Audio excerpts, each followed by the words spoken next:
On my food truck, I got this Prestige alarm, as you can see it right here.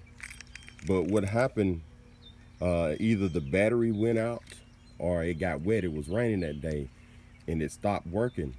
So what happened when I tried to open my vehicle, the alarm went off and I tried to start it and it wouldn't start. So what I did was just connect my battery, disconnected my negative terminal until I figured out how to disable it. So I'm gonna show you how to disable it. If this ever happened to you, when I put this on, it may go off, the alarm may go off. You see, I'm gonna put it on. It went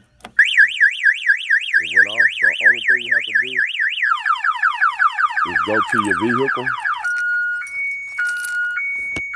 and you find a red light, or it could be any light. You see mine's right here. Some of them are down here.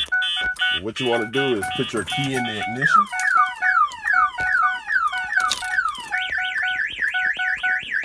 And you wanna turn it. You see it won't start. So you put it there and you push this button right here for 2 or 3 seconds. That's it. Now it should start.